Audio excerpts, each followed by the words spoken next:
see that number? Yeah. 84. Last month we found out we had 8,400 private sector jobs. 8,400, that's the best September we've had in more than a decade. How about that?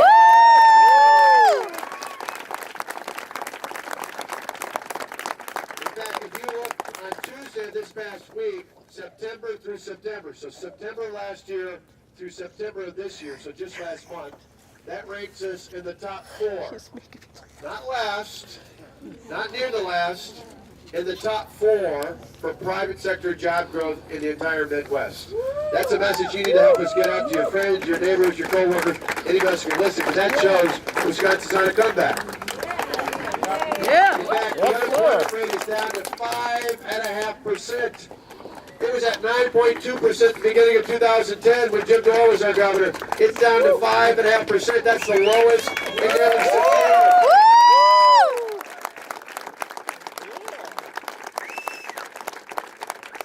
And so we started out this bus tour yesterday in West Dallas. We've been crisscrossing the state. We're glad to be back here at Fond du Lac.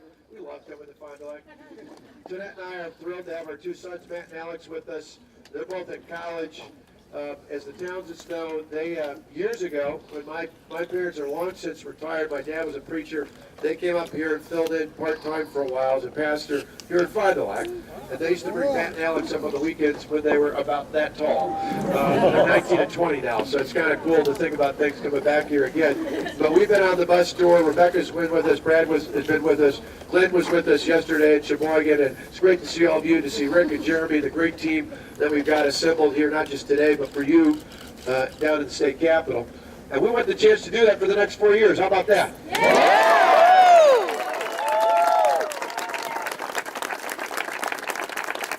Now, we're going to need your help, though.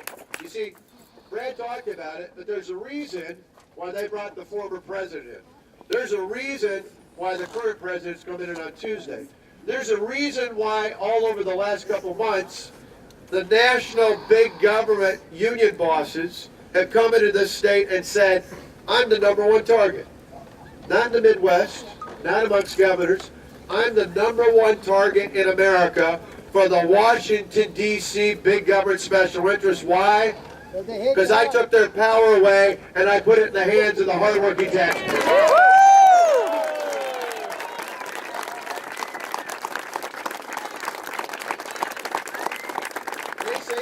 It's time to pay back Scott Walker. Because you see, they don't like the fact that we took that power away from the people of Washington and put it in the hands of the Wisconsin taxpayers. That's the choice. That's why they keep sending these surrogates in from Washington. My opponent is the candidate of Washington. I am the candidate of the Wisconsin taxpayers, and as long as you send me back again,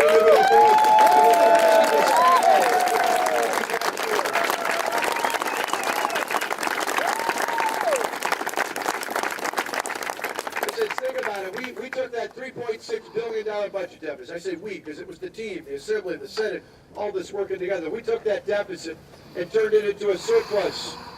And we did it the old-fashioned way. We actually paid our bills off. We paid the money, as Glenn mentioned, to the Patient Compensation Fund and the Transportation Fund. We even had to pay money back to Minnesota. I got to tell you how much that paid me. I give Governor Dayton that check. I remind him they have 0 world championships and we have 13.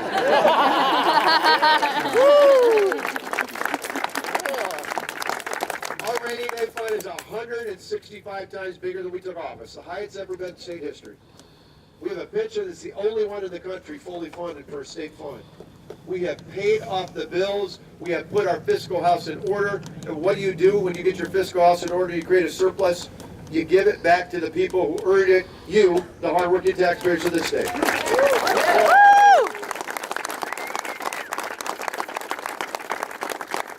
Lower property taxes than they were 4 years ago. Lower income taxes than they were 4 years ago. The typical family, as Rebecca mentioned, getting another $322. Now, when we did that, my opponent and other liberals in Madison, you know what they said? They said, you can't do that. They said, you can't do that. You got to keep that money in Madison. I'm going to tell you, anytime I get out of Madison, whether it's in Fond du Lac or Oshkosh or Sheboygan or Wauwatosa, where our house is at, I got to tell you, I don't hear anybody saying to me, hey, Scott, I don't think we send enough of our money to Madison. You don't say my taxes are too low, or they're somehow just about right, like my opponent says. They say time and time and time and time again. If you want to continue the economic recovery that got us a surplus in the first place, you need to keep putting that money back in the hands of the hardworking taxpayers so that as consumers and small business owners and farmers and investors, you can put that money to work. As long as I'm your governor and Rebecca Clayfish is your lieutenant governor, we're going to keep sending those surpluses.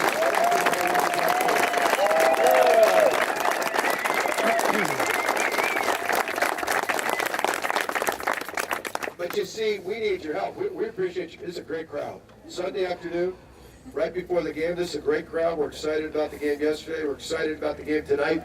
We're excited about the future, but we know there's only a few days left.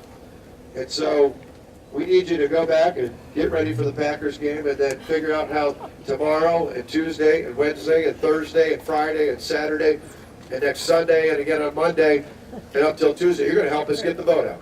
Amen.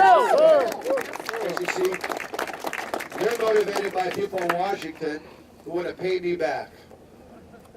That's a pretty mighty, powerful outcome on their part. They're trying to gin up the vote in Madison and parts of Milwaukee. They're counting on the fact that those of you who love what we've done here won't be as motivated as the people who are looking to pay me back.